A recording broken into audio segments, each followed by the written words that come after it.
Welcome to Why Knowledge Matters.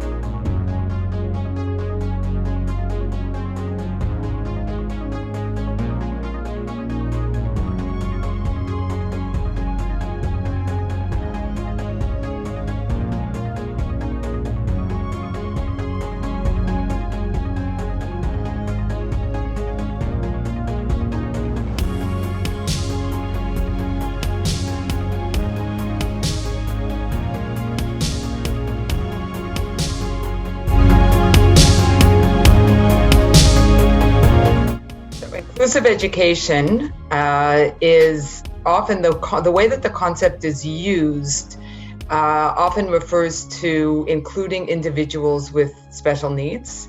And that's not, in fact, the notion of inclusive education is really about creating classroom environments where every single student has the opportunity to thrive. And that is students along the continuum. Students have unique needs, and those needs are getting additional support, or students who have mastered material and need to be challenged, students who are having social emotional challenges perhaps on a given day or over an extended period of time. So it really is about creating a classroom environment where every student can thrive.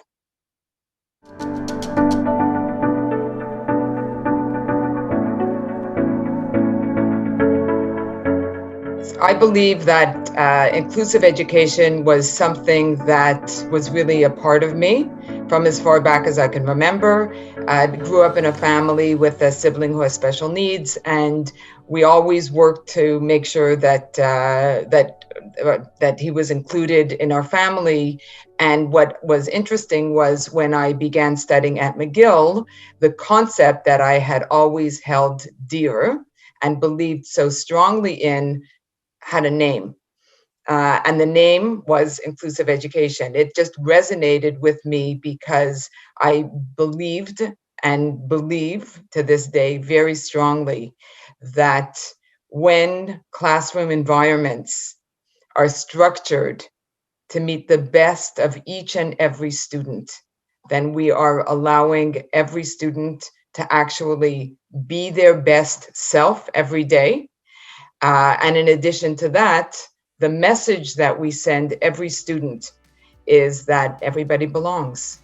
And that's a message not only for their life in school, whether it's in elementary school or in high school, but it really is a message for them when they leave school and they are part of a society that we all aspire to live in, which is a society where everybody is included.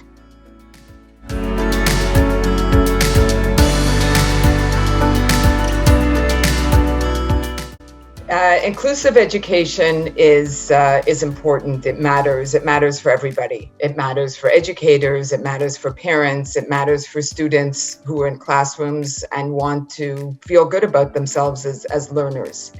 And the reason it matters is, again, I'm going to go back to the concept that I brought up earlier.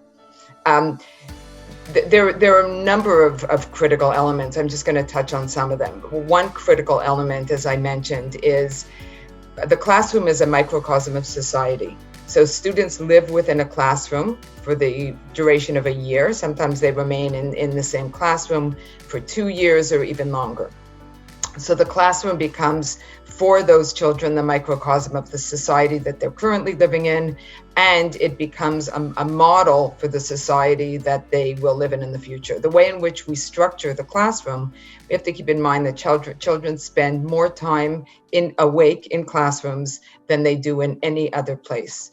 So the model that we create for them is really something that they will take with them as a mental model for how they live in the world and in how they become members of a society. So if we create a classroom where, again, I'm going back to the concept that everybody belongs, that everybody has a place, that you may be having a difficult day, but that's okay because other people are there to support you. When you struggle, we're going to wait. And I'm a huge advocate of having students work together and support one another. But also, if you're in a classroom where a teacher asks a question and you're struggling with it, it's so important that the teacher remain with the student. We're not talking about 10 minutes and having everybody wait while the teacher and the student have this interchange, but just having patience to allow students to think and to process.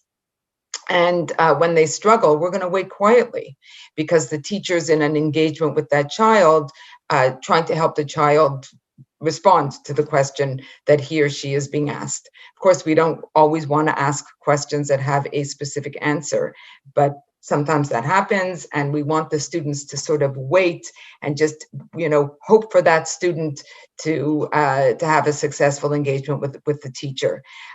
So the way we structure the class, one of the things that I'm going to speak about a book that I wrote called Teaching with Purpose in a moment, but one of the concepts that I address in the book is the concept of the idea of creating an ecosystem where every student is a member of the classroom and every student feels that they have an important role to play. They give and they take. They have needs and they need. And when we create a type of classroom where everybody feels that they're a part of this ecosystem, and in the words of a wonderful educator, Pablo Freire, we don't want to have the have and the have-nots. Children pick up very, very quickly. They learn from us. They model what we say. They model what we do. There's another wonderful book called The Students Are Watching by Sizer and Sizer. And in that book, they speak about the notion that the students are always watching us. So the extent to which we model inclusion in our behaviors when we interact with other staff members, and most importantly, how we interact with the students, and often the students who struggle the most. They're watching us always. And if we support the students, if we have the patience, if we engage in this reciprocity where I ask you, I wait, I guide you, I support you, I envelop you in the class so that you feel safe and secure, that's what the students see. That's what they know. That becomes the natural way of engaging with others. So that's a concept that is critically important, that concept of creating the society and classroom as a microcosm of that society. And the second notion about why inclusion is so important is that when we are committed to the academic, the social, emotional, the behavioral success of all students, we create a sense of capacity and capability within the student. So when we teach well, students thrive. The most important factor to student success is how well we teach. Of course, there are many other things going on. We don't have control over many of the other things that happen outside of the classroom. We do have enormous control over what happens in the classroom. So when we teach well, and there's a whole bunch of evidence-based practice, I'll talk about that in a moment, but when we teach well, students feel capable, they do well academically, and they feel good about themselves as learners. Not every day, they don't have to succeed. Failure, we learn on the brink of failure. So, but it's what you do with that failure. You didn't do well, but I have a path for you, and here's some strategies. So when we develop the capacity, that feeling of efficacy, that feeling of I'm capable, even if I didn't get it now, I'm going to work towards, the teacher gave me a whole bunch of strategies that I'm going to apply, and I feel capable. Then again, if we are creating a generation of students who, number one, can wait, they have the tolerance and the patience to wait while others work towards success, and they have the patience and the tolerance to work towards their own success.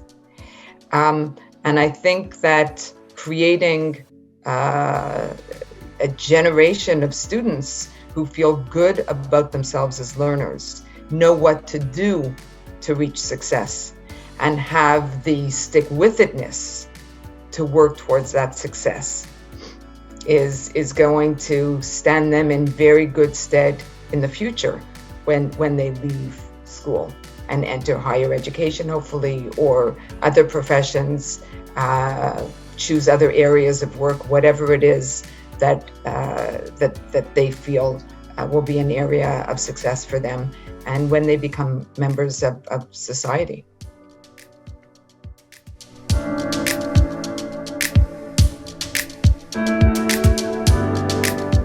So I think I addressed it. I'll just sort of go back that when we create those kinds of students today, when we create students who are caring for others, and when we create individual students who feel capable about themselves as learners, we're going to have a society of people who do well professionally, do well in whatever field they choose to enter into, do well as siblings, as parents, as aunts and uncles, as colleagues, as friends, and they feel good about themselves as individuals.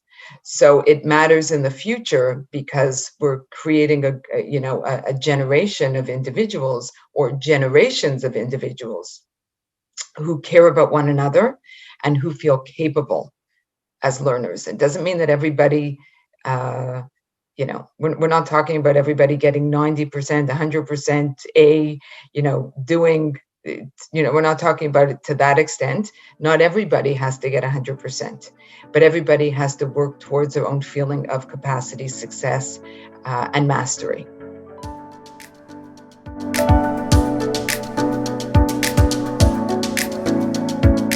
So I guess this is a good time. I'll just sort of, so I did write a book, and the book is called, I'm bringing it up there. I do have favorite books, but I'll talk about the book that I wrote first, and that is Teaching with Purpose. So I wrote the book Teaching with Purpose, published by Solution Tree, and it is a book about 7 evidence-based principles related to teaching and learning.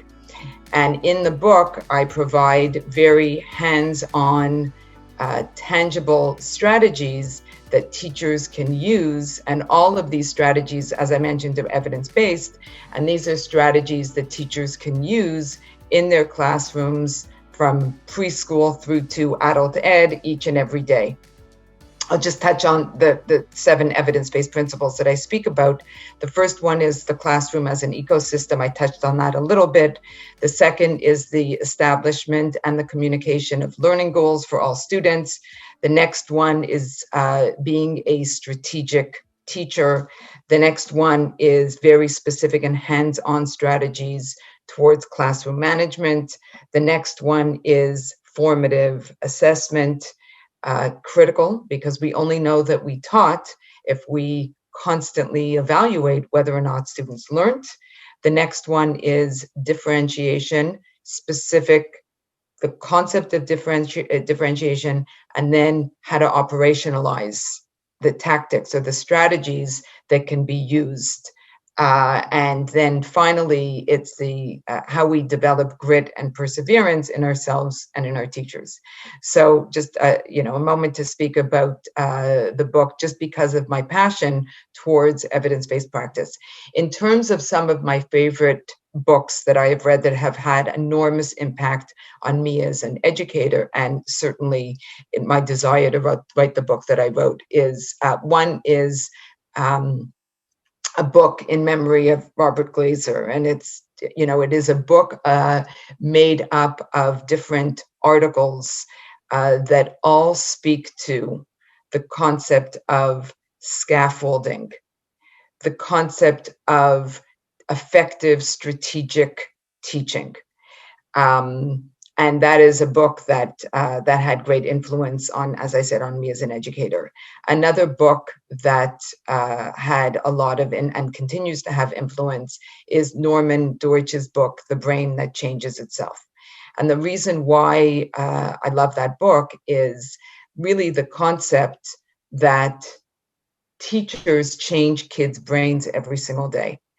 it's the idea of, and Norman Deutsch speaks about this in his book, the neuroplasticity of the brain, that when we teach well, children learn well. And the commitment to effective practices has such an enormous impact on student learning. And Norman Deutsch really highlights that in his book. There are many others. I mentioned Sizer and Sizer, another book that I think students should read, teachers should read, because it helps us understand the extent to which we are role models for our children, our students, every single day. So there are many. Those are just some of the books.